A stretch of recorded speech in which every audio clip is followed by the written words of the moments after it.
Assalamualaikum warahmatullahi wabarakatuh. Saya Ufairah Fitria Nazir dari kelas 10-11 Multimedia akan menjelaskan tentang penginderaan jauh dalam materi geografi bab 2, yaitu materi subbab kedua. Pengertian dari penginderaan jarak jauh adalah kegiatan pencatatan, mengamati, dan mempersepsikan benda atau peristiwa dengan jarak jauh, alias objek dan alat penginderaan tidak terjadi kontak langsung, yang artinya alat-alat itu dapat berupa satelit, pesawat terbang, balon udara, drone, dan lain-lainnya. Dari satelit itu juga bisa mengantarkan data ke server seperti televisi dan BMKG, seperti itulah. Terus menurut Lisan dan Kiefer, penginderaan jauh adalah ilmu dan seni untuk memperoleh informasi tentang objek, fenomena, dan daerah melalui analisis data yang diperoleh dengan menggunakan alat tanpa kontak langsung dengan fenomena, objek, dan daerah yang dikaji. Komponen penginderaan jarak jauh. Komponennya terdiri atas sumber tenaga, atmosfer, objek, sensor, wahana, perolehan data, dan penggunaan data. Sumber tenaga berfungsi agar sensor dapat merekam objek dari cahaya yang dipantulkan oleh objek. Sumber tenaga yang digunakan dalam sistem penginderaan jauh adalah tenaga elektromagnetik. Seperti di gambar, sumber utamanya adalah sinar matahari. Selain sinar matahari juga bisa menggunakan tenaga buatan. Oleh karena itu, dikenal adanya penginderaan jarak jauh. Sistem penginderaan jarak jauh dari sumber tenaga berdasarkan sumber tenaga ini dibagi oleh dua, yaitu sistem yang aktif dan sistem yang pasif. Penginderaan jarak jauh yang pasif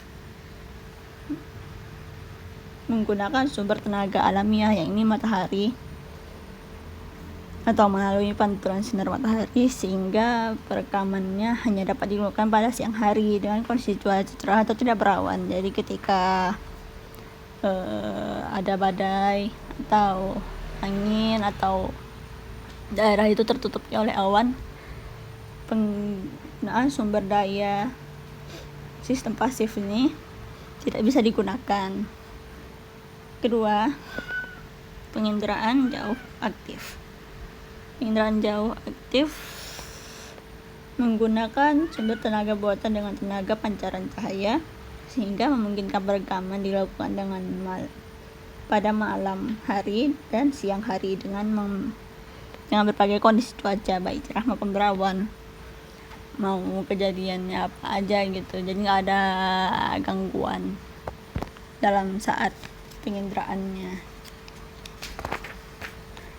Yang kedua ada atmosfer.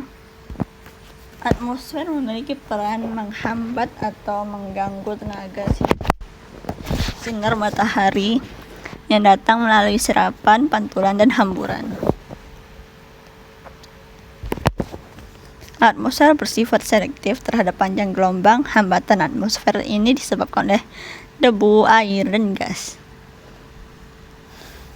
Bagian spektrum elektromagnetik yang mampu menembus atmosfer dan sampai ke permukaan bumi disebut jendela atmosfer. Jendela atmosfer paling banyak digunakan adalah spektrum tampak yang memiliki panjang gelombang 0,4 mikrometer hingga 0,7 mikrometer. Maaf. Yang ketiga ada objek. Setiap objek memiliki karakteristik tertentu dalam memantulkan dan memancarkan tenaga sensor. Interaksi antara tenaga dan objek memiliki 3 ciri, yaitu sebagai berikut. Ciri spektral, yaitu berdasarkan perbedaan panjang gelombang. Contohnya, pengenalan pertama objek berdasarkan pencerahan dan warnanya. Ciri spasial berdasarkan pada perbedaan pola keruangan seperti bentuk, ukuran, tinggi, dan tekstur. temporal, yaitu berdasarkan pada perbedaan waktu perekaman umur objek. Umumnya digunakan untuk mengenali atau menganalisis vegetasi. Yang keempat ada sensor. Sensor juga terbagi oleh dua, tapi saya akan menjelaskan tentang sensor. Sensor adalah benda yang digunakan untuk melacak, mendeteksi, dan merekam objek-objek di alam dalam jangkauan tertentu. Jadi fungsinya adalah untuk menerima dan merekam tenaga yang datang dari suatu objek. Bagiannya terbagi dari dua, yaitu fotografik. Sensor berupa kamera dengan menggunakan film sebagai detektornya yang bekerja pada spektrum tampak. Hasil dari sensor fotografik adalah bentuk foto udara seperti yang ada di Google Maps atau Google Earth yang tampak dari atas gitu. Sensor elektronik menggunakan tenaga elektrik dalam bentuk sinyal elektrik yang beroperasi pada spektrum yang sangat luas, yaitu sinar X sampai gelombang radio dengan pita magnetik sebagai detektornya. Hasil dari sensor elektrik adalah citra satelit yang merekam sumber sungai menggunakan satelit Landsat. Yang kelima ada wahana. Wahana adalah kendaraan yang digunakan untuk membawa sensor guna mendapatkan data indera atau yang disebut penginderaan jauh. Berdasarkan ketinggian peredaran dan tempat pantulan di angkasa, wahana dapat dibedakan menjadi 3 kelompok, yaitu pesawat terbang dengan ketinggian pendaratannya 1000 sampai 9000 meter di atas permukaan bumi. Kedua ada pesawat terbang tinggi, pesawat yang ketinggian peredarannya lebih dari 18.000 meter, dan satelit, yaitu wahana dengan ketinggian sekitar 900.000 meter atau 900 km di atas permukaan bumi, bukan air. Keenam ada perolehan data. Perolehan data dapat dilakukan dengan cara manual dan digital. Secara manual dilakukan dengan cara interpretasi foto udara atau citra dengan data. Adapun perolehan data secara numerik dan digital dilakukan dengan menggunakan teknologi komputer. Yang ketujuh ada penggunaan data. Tingkat keberhasilan dari penerapan sistem penginderaan jauh ditentukan oleh penggunaan data. Penerapan hasil penginderaan jauh dipengaruhi pengetahuan yang mendalam tentang disiplin ilmu masing-masing. Data yang sama dapat digunakan untuk mencari informasi yang berbeda tergantung tujuannya.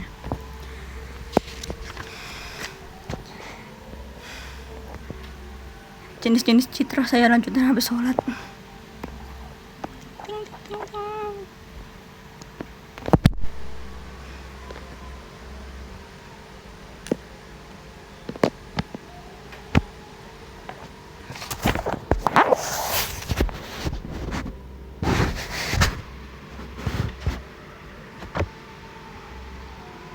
Kembali lagi bersama saya setelah sholat asar.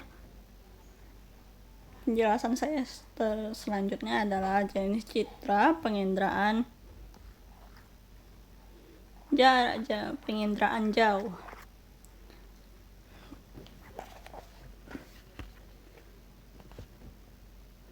Citra adalah gambar suatu objek yang tampak pada cermin melalui lensa kamera atau hasil penginderaan jauh yang telah dicetak.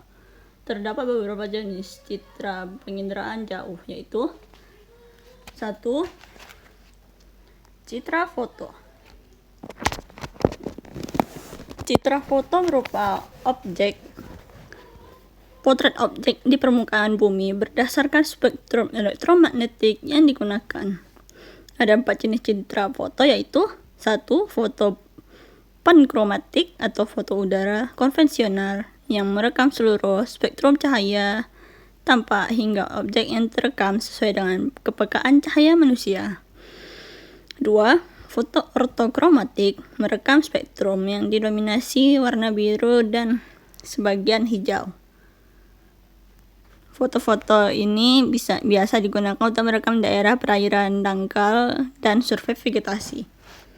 Foto ultraviolet merekam spektrum ultraviolet umumnya digunakan untuk mendeteksi tumpahan minyak di laut karena lapisan minyak akan memantulkan radiasi matahari dan membentuk warna cerah dengan kontras yang besar. Foto inframerah merekam spektrum inframerah jarak dekat. Umumnya, foto ini digunakan untuk membedakan kondisi vegetasi yang sehat dan tidak sehat. Wahana yang digunakan untuk citra foto diantaranya adalah pesawat, balon udara, dan drone. Yang kedua ada citra non-foto. Citra non-foto adalah hasil penginderaan jauh yang tidak menggunakan sensor kamera tetapi sumber sensor gelombang elektromagnetik dan wahana. Jenis citra non-foto berdasarkan sumber terdiri atas 2, yaitu citra tunggal dan citra multispektral. Citra tunggal dibuat menggunakan sensor tunggal, digunakan dengan kombinasi beberapa citra yang memiliki spektrum gelombang berbeda dengan mengidentifikasi suatu objek. Citra multispektral dibuat dengan saluran jama atau saluran sempit, terdiri dari citra RBV, return band Vidicon, dan citra MSS, multispectral scanner. Yang jenis-jenis citra non-foto berdasarkan gelombang elektromagnetik terbagi atas 2 juga, yaitu citra inframerah thermal dan citra radar, juga citra gelombang makro. Citra inframerah thermal adalah citra yang dibuat berdasarkan perbedaan suhu objek dan daya pancaran. Hal ini tercermin dengan beda rona dan beda warna. Citra radar dan citra gelombang mikro adalah citra yang diperoleh dengan spektrum gelombang mikro. Citra radar hasil penginderaan jauh dengan menggunakan sumber di luar tenaga matahari atau menggunakan tenaga buatan. Citra gelombang mikro dihasilkan dengan pasif penginderaan jarak jauh menggunakan sumber tenaga alamiah atau matahari. Jadi, citra radar itu menggunakan cahaya buatan atau sumber tenaga buatan, dan citra penginderaan jauh menggunakan sumber tenaga. Citra gelombang mikro menggunakan tenaga matahari. Emang iya?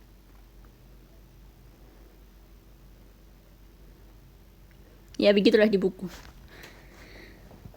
Jadi citra berdasarkan wahana yang digunakan terbagi atas 2 lagi. Citra dirgantara atau airborne image adalah citra yang dibuat dengan wahana beroperasi di udara atau dirgantara. Contohnya citra inframerah thermal, citra radar, citra MSS. Citra jenis ini jarang digunakan karena saya nggak tahu juga, di buku nggak ada. Citra satelit atau spaceborne image ada citra yang dibuat dari antariksa atau angkasa luar. Citra ini dibedakan lagi menjadi 4. Astagfirullah. Yang pertama adalah citra satelit untuk penginderaan planet. Yang kedua, citra satelit untuk penginderaan cuaca. Yang ketiga, citra satelit untuk penginderaan sumber daya bumi. Yang keempat adalah citra satelit untuk penginderaan laut. Banyak amat. Materi kelima adalah interpretasi citra. Banyak lagi. Yang pertama, interpretasi citra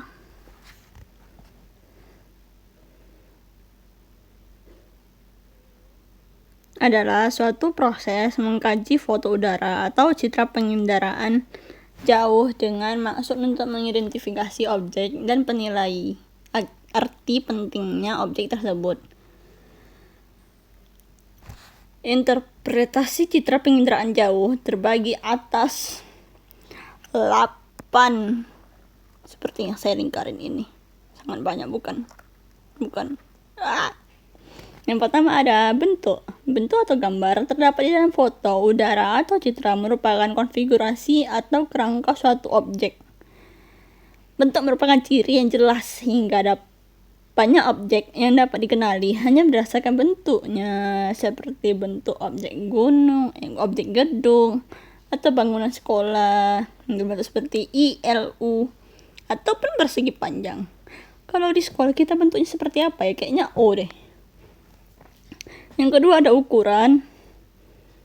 Ukuran objek di dalam citra penginderaan jauh terkait dengan skala. Oleh karena itu, menggunakan unsur dalam melakukan interpretasi foto udara atau citra harus selalu mengingat skala foto udara atau citra tersebut. Contohnya, objek lapangan olahraga berbentuk persegi panjang dengan ukuran yang sudah dikalikan dengan skala menjadi 120 meter. Maka lapangan olahraga tersebut kemungkinan adalah lapangan sepak bola karena sudah dikalikan dengan skala menggunakan rumus di materi peta. Yang ketiga ada rona dan warna. Rona adalah tingkat kecerahan atau kegelapan suatu objek yang terdapat dalam foto udara atau citra. Pada foto udara hitam putih, rona terlihat hitam putih dan kelabu, bukan balon. Tingkat kecerahan objek tergantung pada keadaan cuaca, arah datangnya matahari, sinarnya maksudnya, dan waktu perekaman. Jadi semakin lama sepertinya dia semakin terang, semakin malam maksudnya. Pada foto udara atau citra berwarna, rona sangat dipengaruhi oleh spektrum gelombang elektromagnetik yang digunakan, seperti spektrum ultraviolet dan inframerah. Selain itu, pemantulan objek terhadap spektrum gelombang yang digunakan juga memengaruhi warna pada foto udara atau citra berwarna. Yang keempat ada tekstur. Ia adalah frekuensi perubahan rona. Dalam citra dibedakan menjadi kasar, halus, dan sedang. Apakah ini?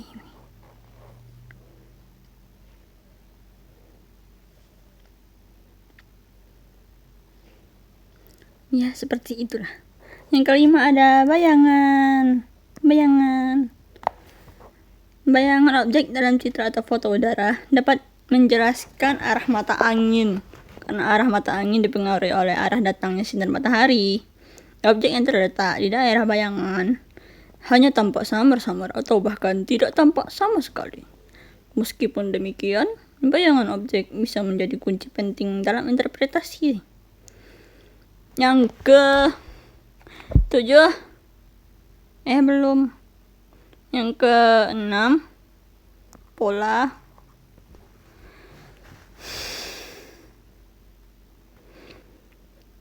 Pola atau susunan keruangan merupakan ciri yang menandai bagi banyaknya objek baik bentukan manusia maupun bentukan alamiah. Melakukan interpretasi dengan mengenali pola memiliki tingkat kerumitan sendiri. Contohnya sebagai berikut.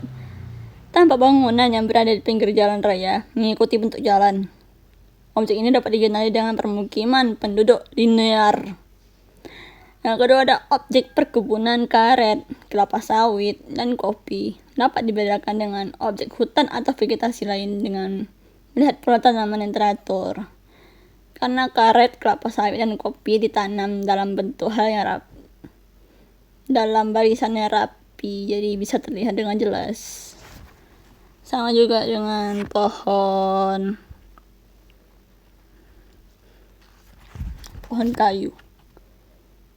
kayu jati.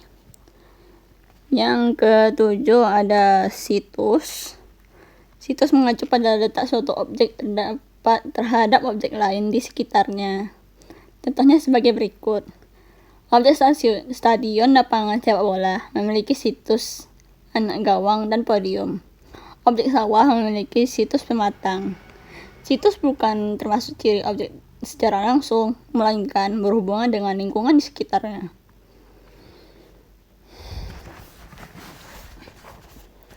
Yang terakhir adalah asosiasi.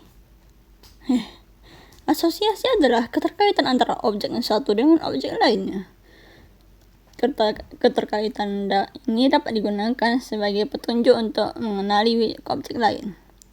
Seperti contoh, jembatan berasosiasi dengan objek sungai dan jalan.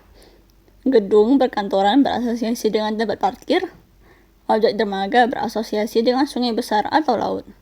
Ketika mengenali objek pada foto udara atau citra, dianjurkan tidak hanya menggunakan satu unsur saja, tetapi menggunakan beberapa unsur. Semakin banyak unsur digunakan, semakin akurat tempat yang dituju. Materi yang berapa ini? Ke-6,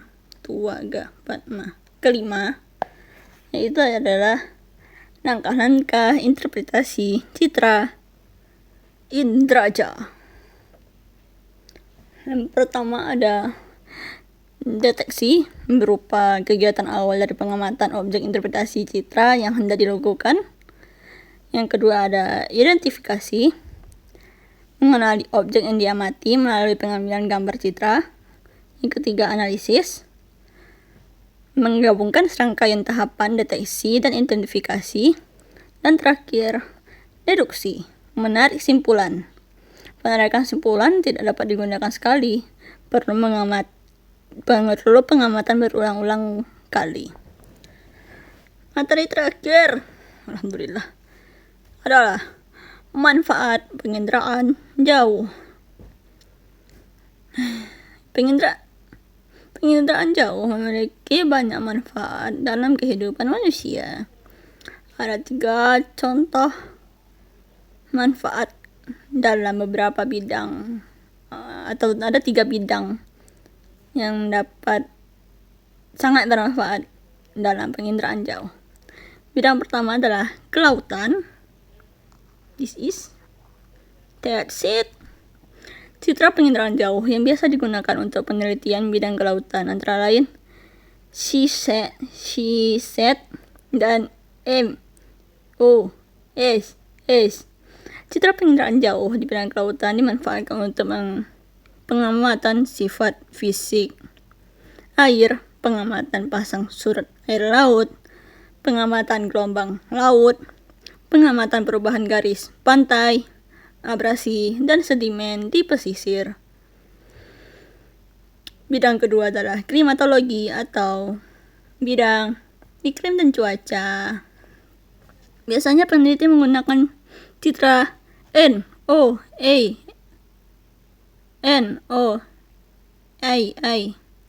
meteor atau GMS untuk mengamati fenomena iklim dan cuaca, seperti mengamati kondisi cuaca di suatu wilayah, mengetahui fenomena angin siklon, dan mengamati perubahan iklim dan cuaca. Yang terakhir,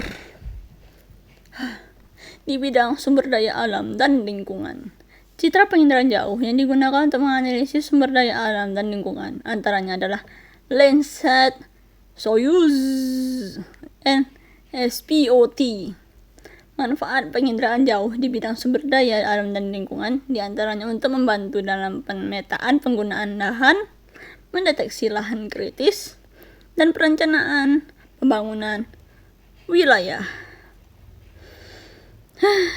Begitulah penjelasan dari saya tentang materi penginderaan jauh ini. Contoh pengaplikasiannya ada di peta di materi sebelumnya. Contoh aplikasinya ada Google Earth dan Google Map yang menggunakan satelit jarak jauh dari luar angkasa, dan Google Map yang menggunakan kamera 360 berbasis dari mobil atau kendaraan di darat.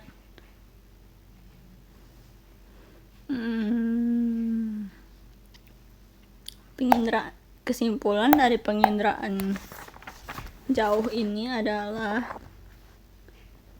ia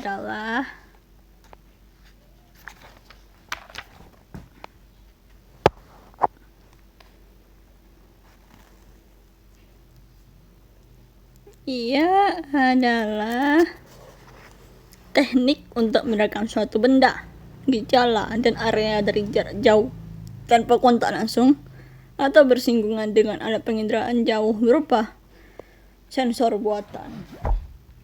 Jadi bisa aja ini berguna untuk di tempat-tempat yang tidak bisa dijangkau oleh manusia, atau untuk melihat suatu wilayah yang berbahaya,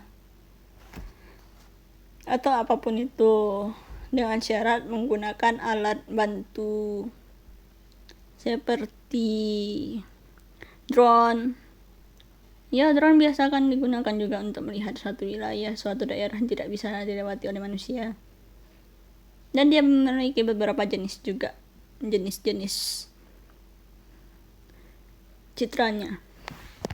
Begitu saja penjelasan dari saya. Ini sudah sangat panjang, sepertinya 20 menit deh. Terima kasih sudah mendengarkan dengan full. Wassalamualaikum warahmatullahi wabarakatuh. 2-3 kapal berlayar ke samudra, ayo sahabatku kita bergembira. Itu adalah lagu dari Upin Ipin, dan itu bukanlah pantun saya. Terima kasih, walaupun saya belibet sedikit. Wassalamualaikum warahmatullahi wabarakatuh. Sekali lagi terima kasih.